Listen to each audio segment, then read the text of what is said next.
Michigan State Week 2023. Could these two programs have diverged any further than they have in the last two seasons? Michigan riding high, looking like a potential Big Ten champion, CFP contender, and Michigan State in the depths of despair. We're going to cover it all. Our prediction is Michigan will get its revenge and beat the Spartans, but it will not be tremendously satisfying.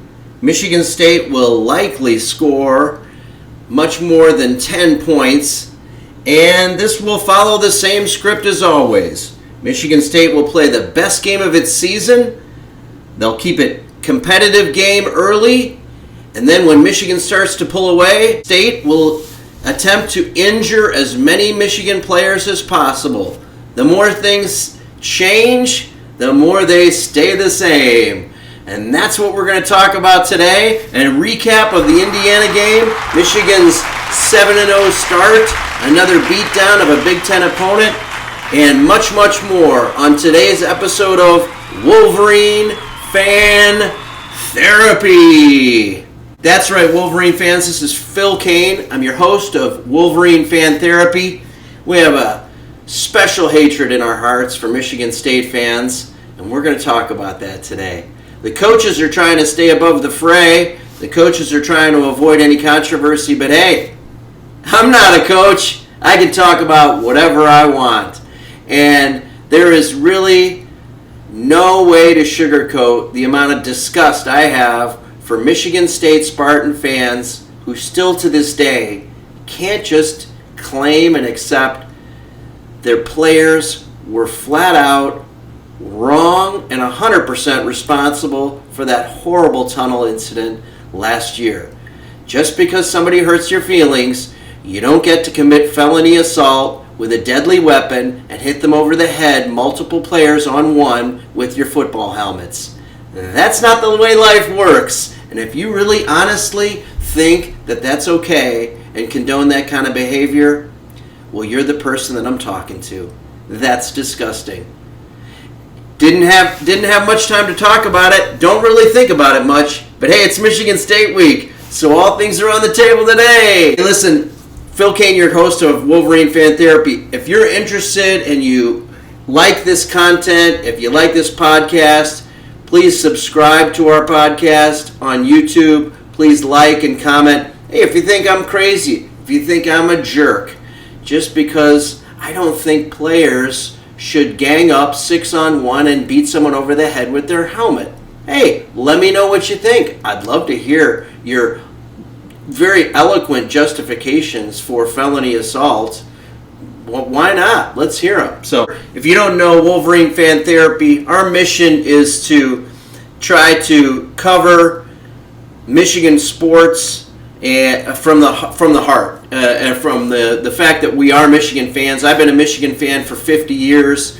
I have a season ticket holder for Michigan football. I've seen it all. I've lived through the Bo Schembechler era, the Gary Moeller era, the Lloyd Carr era, national championships, all the way down to the depths of Rich Rod winning 6 Big Ten games in 3 years, and the Brady Hoke era where we just couldn't get out of our own way, and then now into the glory years and the best of times under Jim Harbaugh. So we truly care. We really bleed maize and blue, and we try to remember that at the end of the day, these are just kids. They do make mistakes, and they have parents and families. So we try to not hurt and criticize too much the players. But that's not true for the adults in the room, the fans, who often act like complete morons. And we can do the same. So we are all in this together. We try to hold each other accountable. Michigan football, the state of Michigan football.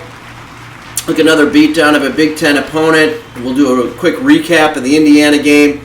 In the end, it was 52-7, but hey, early on, wasn't going well. Michigan played poorly, and we want to talk about that. Like, we're not going to sugarcoat it or gloss over the fact that, yeah, Michigan looks like, in our opinion, the best team in the country, and it's stunning what Michigan's have been able to do in the third quarter, what Michigan's defense has shown its ability to do. But in this game, a rainy, wet day in Ann Arbor, the game was 7-7 with only 3 minutes left before halftime. Okay, and then Michigan, puts up two quick touchdowns, 21-7 at halftime. They score early in the third quarter. It's 28-7, and the route is on. And that's just the way Michigan does it. But the reality is, as we predicted, Michigan came out kind of sluggish and lethargic, a slow start, and at the end of the first quarter, statistically, it was all Indiana. And so this is concerning. Michigan is going to have letdowns sooner or later. But if we start this slow against Michigan State, it could be problems. Okay, Michigan State is much more talented than Indiana. With all of their problems in this grotesque Mel Tucker era in East Lansing, and our hearts go out to the players. I really feel bad for the players of Michigan State. These are young men who were made promises, and the leaders and the adults, the coaches at Michigan State, they flat out just let them down. Okay, when you see Michigan State, who coming off blowing an 18-point lead at Rutgers, their coaches have let them down. So we're going to get into that much more later, but let's keep going with the recap of the Indiana game. Of course, as the game wore on, you just saw the stark difference in talent, especially on the lines of scrimmage. And then, of course, in case you aren't fully aware of it, Michigan has one of its starting tight ends, A.J. Barner, is from Indiana. So I mean, we've ripped out the life of Indiana football, and then of course our backup quarterback Jack Tuttle is a former starter at Indiana. So Indiana's running out there with freshmen, redshirt freshmen, young players. They were clearly outmatched. Just the sheer size, if you just look at the players on Indiana compared to the players on Michigan, there's a massive difference in size and athleticism in the rosters. And so, of course, that as the game wore on, that was very evident. And Michigan, flexed its muscle. J.J. McCarthy, again, in basically 2 quarters of production, was far more productive than a lot of quarterbacks around the country would be in 4 quarters. He seems to be in complete command. And then the other interesting thing was, from my perspective in this game, was player participation. You saw Michigan had a true freshman out there, Benjamin Hall. He looked great. And so some true freshmen playing some really key roles. Samaj Morgan, his role continues to expand, and Kalel Mullings, I guess, was not available for the game. So Benjamin Hall gets the RB3 spot, and he looked like somebody that could get some meaningful carries this season down the road if needed. Now maybe he's not going to be needed, but he looked every bit of a Big Ten running back. And then other players that were getting some playing time in key moments during the game, Quentin Johnson and some others. So this is going to be, again, as the season wears on, this gives Michigan such a big advantage over other teams, this depth. And then in future seasons, right? We're going to talk about that quite a bit more in coming weeks, that if you think that Michigan is going to starkly drop off after 2023 with some of the key player exits, Blake Corum, probably Donovan Edwards, potentially J.J. McCarthy, although he could come back, guys on the line like Chris Jenkins, guys on the offensive line like Zach Zinter. If you think that Michigan is going to be, the cupboard's going to be bare and 2024 is going to be a bad season because we don't have any talent, On the contrary, I just don't see that at all. So I see a big potential for an extremely talented roster, albeit, much more difficult schedule next year. All right, let's keep going. Real quick, again, if you like this podcast, if you like this content, please like and subscribe to our YouTube videos, and please comment. Give me your thoughts. In the end, a fairly boring, uninspiring, lethargic, humdrum performance by Michigan, and they win 52-7, and they cover the 34-point spread. This is just what we are now becoming accustomed to. It's the burden almost that we have as Wolverine fans to be a little bit humble about this, about how far we've come, right? And just how good we have it. So the game wasn't tremendously fun. I'm not anticipating the next couple of games are going to be all that fun before we get to the Penn State game. But all right, let's get into it. It's Michigan State week. We all know what happened last year. And again, as I said at the top, Michigan coaches don't want to talk about it. Nobody wants to talk about it. Nobody wants to give bulletin board material. But I can tell you right now, the players remember what happened, and they want revenge. And there's nothing I would like better than for Michigan to go out and put some kind of a 12-touchdown, 84-0 beatdown on Michigan State. But I just don't think it's going to happen. Okay, Michigan State has too much talent. This is basically their Super Bowl. Let's get into Michigan State and who they are and where they have been. When you look at just where Michigan State has been, since the 2021 Kenneth Walker victory, where Michigan left points on the field, was having trouble converting in the red zone, the Cade McNamara-led offense was unfortunately getting too many field goals instead of touchdowns, so Kenneth Walker leads Michigan State back to victory. If you look at that from that point, and then Michigan ends the season with a Peach Bowl victory over Pittsburgh, just where has Michigan State been in 2022 and 2023? Well, they have 7 victories since the end of the 2021 season. That's a victory over Western Michigan. That's 1 MAC school. That's a victory over Akron. That's 2 MAC schools. And then this season, they started their year with a victory over Central Michigan in a game where they were basically tied, losing at halftime, and a victory over Richmond. So of their 7 victories since the end of the 2021 season, 3 of them are over MAC schools, and then 1 of them's over Richmond. Last season they had 3 Big Ten victories. They did win a fairly impressive game over Wisconsin at home in overtime. They did have their biggest win last year was over a very good Illinois team on the road. And then they did manage to beat Rutgers at home last year, 27-21.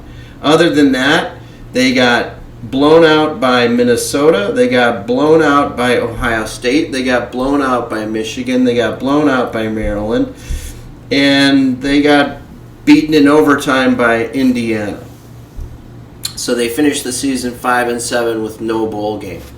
That was the Mel Tucker era. That was where they were at before this season. We all know what's going on this season with just silly stuff that has happened that led to Mel Tucker's dismissal. But this team still has Mel Tucker's fingerprints all over it. If you don't believe me, go read the beat writers from the Lansing papers. Go on to the Michigan State beat writers. Watch their YouTube videos. Okay, this is Mel Tucker's team. Even though he's not anywhere near the sideline and he's not in the building anymore, and he's long gone and will never return. He's the one that didn't replace any assistant coaches. He's the one that recruited much of this roster. He's the one that got these kids in the transfer portal that are there. he's the one that he's the architect of this team. So so I don't know how much different this season would be going right now if he was there. They're 2-4. They're 0-3 in the Big Ten. Their only victories this season, as stated, are over Central Michigan and Richmond. They ran into a top 10 Washington team. They lost to them last season in Seattle. This year they came into East Lansing and just destroyed them, 41-7. It was 41-0. Hey, but Washington has the best offense in the country, so that's not really a good litmus test or data point for Michigan State. But they got beat soundly at home by Maryland, 31-9, and then they've lost their last two games at Iowa and at Rutgers, where they were leading in the games. So this team is capable. They're going to score, and they have some players on offense that Michigan needs to watch out for. But they just are a poorly coached team that has this knack for making key mistakes. They were ahead 24-6 in the driving rain in Piscataway, New Jersey, against Rutgers late in the third quarter. Their punter just dropped the ball in the end zone, and Rutgers recovers it to start the comeback. There was a lot of special teams mistakes. In case you don't know, Michigan State has made a switch at quarterback. They played most of the season with Noah Kim. They're now they went with Caden Hauser, and he's a redshirt freshman. He was a 4-star recruit from California. He's capable. I think he wears number 12. He had a couple nice quarterback runs, ran in a touchdown against Rutgers. He threw some nice passes. Overall, he was 18 for 29 with a couple of touchdowns. He didn't throw any interceptions against Rutgers. So is the pressure of Michigan eventually going to get to him? Absolutely. Do I expect him to struggle in the third and fourth quarter against Michigan? Yes. But there's no reason to think that Caden Hauser isn't going to be able to cause Michigan some problems in the first half and allow Michigan State to make this a very competitive game early. I wouldn't be surprised at all if he plays fairly mistake-free and at halftime the game's either tied or Michigan State is leading. At running back, Michigan State has a couple of good running backs. Nate Carter, transfer from Connecticut. He's a great example of the transfer portal. Started out, he was a 2-star recruit, goes to Connecticut, shows some capability, decides to transfer. Michigan State takes him. He's a solid running back. Having said that, if you ask Spartan fans, Nathan Carter's, like the next coming of Derrick Henry or Billy Sims. He's not that good, okay? But he's a solid Big Ten running back. He got outplayed again in the Rutgers game by Kyle Monangai. Maybe Kyle Monangai is a solid Big Ten running back too. So I've got nothing but good to say about Nathan Carter, but he's not nearly as good as Michigan State fans make him out to be. And then they've got Jalen Berger, who's been nursing some injuries. He had a really nice game against Rutgers, 4.5 yards a carry, much better than Nathan Carter's 2.6 yards a carry, and he's capable. After that, they don't have a lot. There's not a lot of depth, and so that's the issue. This is what I expect to see is in the first half. Hey, these guys are going to have they're going to make some plays, and they're going to be able to move the ball and score. It's going to be when you get into the third quarter and Michigan's stark advantage in coaching starts to take over and talent. We all know Michigan's unbelievable record. We haven't been scored upon in the third quarter yet this season through 7 games. You're going to start to see those things as the game goes on. Same really thing at wide receiver. Michigan State has some good receivers. Trey Mosley, he's a senior, been around for a long time. He was playing in the Michigan State game back in 2019 when Shea Patterson was our quarterback. Monterey Foster, also, I think he's a junior. These are solid wide receivers, not bad at all. Michigan State has a good tight end, Malik Carr, if he can play, if he's healthy. He did get a little dinged up, and he's had some injuries, but I believe he's going to go. And he's a huge target. He's out of Oak Park. He was a big recruit. He can cause Michigan some problems. I wouldn't be surprised if he catches a touchdown pass and has some big plays. It's after that you get to those next levels, and Michigan State was gutted by the transfer portal. If you don't know, Keon Coleman, their best wide receiver from last year, he's now a star, looking like he could be a first or second round draft pick, but he plays for Florida State. And so Jaden Reed's in the NFL. So they've been gutted, and they're down to these lacking this situation where they just lack depth. Again, that's Mel Tucker. He was the architect of that. Don't let anybody fool you. Okay, this isn't because Mel Tucker was dismissed. Michigan State was set up to be this team before the season. They have had very little attrition since Mel Tucker was dismissed. So that's the Michigan State offense. Again, I expect them to probably put up 10, 14, maybe 17 points in the first half. Wouldn't be surprised at all if they're leading. But it's going to be in that second half where Michigan starts to display its dominance, and it's in all aspects. Okay, it's at every position group, but it's also in coaching. Michigan State's coaching thus far this season has been well below average. Okay, they don't have guys. Michigan, as we've talked about in previous weeks, has probably 4, 5, 6 coaches, assistant coaches, who could be head coaches someday. You just don't see that when you look at the Michigan State coaching staff. Okay? They're just not there. Defensively for Michigan State, same. It's similar. You've got some good players at the starting positions and not a lot of depth and very little experience. Cal Halliday is still playing middle linebacker, number 27 for the Spartans. Solid Big Ten linebacker. He's got 4 tackles for loss, leads the team in tackling.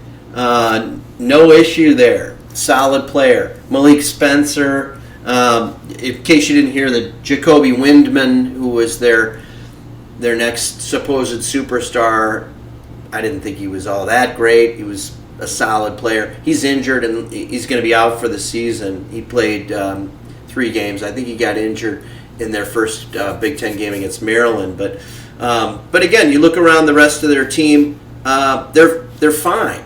They're decent at the starting level. It's the backup level, and then it's players where Michigan is able to work freshmen and redshirt freshmen in backup roles, in supporting roles. Michigan State is in this situation where they, out of necessity, have to put these players in very key roles. Example would be Michigan State has a starting defensive back, Chance Rucker. Chance Rucker is a freshman, and he's solid. He got an interception in the Rutgers game. He was a 4-star recruit, I think. Okay, but he's playing in there as a freshman and under the bright lights against top-tier opponents. And so, again, as the game wears on, you could see that these kinds of things, this lack of depth, the lack of experience, the lack of leadership that Michigan has starts to show itself. This is why they make so many mistakes. They're not a well-coached team. They're young. They're inexperienced. It's a formula for mistakes. And this is what you see when you see Michigan State play. And this is what I expect to happen as the game wears on. What do I have for a final score? I think that Michigan is a 22, 23-point favorite. I think that most of the game, you're going to you're going to wish you'd take Michigan State plus the points. That's what I see. I see Michigan State on purpose turning this into an ugly fist fight, street fight, rock fight, whatever analogy, whatever kind of ugly fight you want to use, and making this just be not fun for Michigan and Michigan fans. Why wouldn't they do that? It's their only chance, and that's what I see. This is their Super Bowl. This is their bowl game. They're 2-4. There's not 4 victories left on their schedule. This is it for Michigan State. They're going to roll the dice and throw everything plus the kitchen sink at Michigan. I'm predicting that this game's tied 14-14 at halftime. I wouldn't be surprised if well into the third quarter it's a one-score game. And then Michigan will kind of put the pedal down and motor to victory. I've got 37-20 as a final. I've got Michigan State with some cheap shot penalties. I've got Michigan State. Wouldn't be surprised to most Michigan State Spartan fans if they can lose this game, make it respectable, and injure J.J. McCarthy. Hey, it would make their season. Let's just call it what it is. This is what we have. This is an ugly, nasty rivalry. It wasn't really a super pleasant one growing up. And then under the Mark D'Antonio era, where Michigan State was the better team with the better roster most seasons, he turned it into just a nasty, filthy, ugly rivalry. Most Wolverine fans I know don't really even enjoy this game anymore, don't look forward to it, because we're just sitting there waiting for that play when they try to literally decapitate Denard Robinson like they did back in 2012, or when they just go for somebody's knee and try to take him out. Why? Because that's what we've seen for 40 years. Okay, that's what they do. That inferiority complex, that quintessential little brother complex, eventually comes out in some kind of a nasty play. The fan base, again, of Michigan State, the shell of a fan base that's left, a once proud fan base, has devolved into this just despicable kind of ugly, gnashing teeth fan base that has nothing really much to cheer about. I feel bad I have some Michigan State Spartan fan friends who I genuinely feel bad for. The beat writers for Michigan State football, I genuinely feel bad for them. To have to cover this team and all the drama and all of the off-the-field silliness that's embodied Michigan State athletics with one scandal after another for years and years and years. I genuinely feel for them. I feel for most of the players on Michigan State's roster who as stated, were sold something that just isn't the case.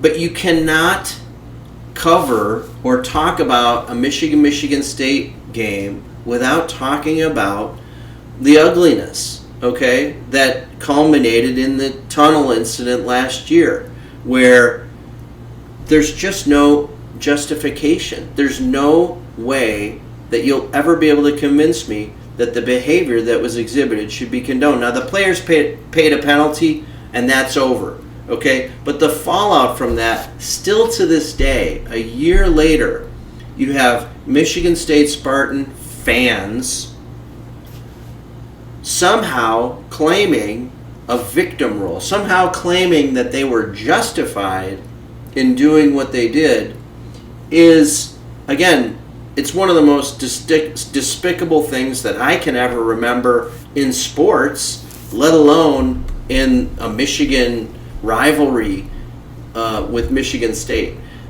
It's just ugly, and it's flat out wrong. So the hope is Michigan gets its revenge. As I've talked about today, I think it's going to be a little bit unsatisfying for Wolverine fans, but hey, we'll have to see how all that plays out. I think Michigan gets to 8-0. I give it a 85% confidence rate that Michigan wins the game. There is going to be some weather, probably some rain in East Lansing Saturday. And I expect, as I stated, that Michigan State will play its best game of the year. They'll keep it very competitive early, and then once it's out of reach, look out for some cheap shots. So, Wolverine fans, I hope you enjoy the game. Let's just get through it, grit our teeth, and onward to the rest of the season. Next week's a bye week. Hopefully Michigan can get through the game healthy and not sustain any injuries. Let's just hope so. All right, Wolverine fans, thanks so much for joining us today. Again, if you enjoyed this content, if you like this, please subscribe to our YouTube channel. Please subscribe to our podcast on Amazon Music, Spotify, any podcast service. You should be able to find us. I'm your host, Phil Kane, Wolverine Fan Therapy. We are truly maize and blue Michigan fans through and through. Thanks so much for joining us today. We're going to be back again later this week to cover some of the big games coming up in the Big Ten. Ohio State, Penn State, that's a big one. Big Ten West, looks like Iowa is now in the driver's seat there. So much more to come later this week. All right, thanks and go blue.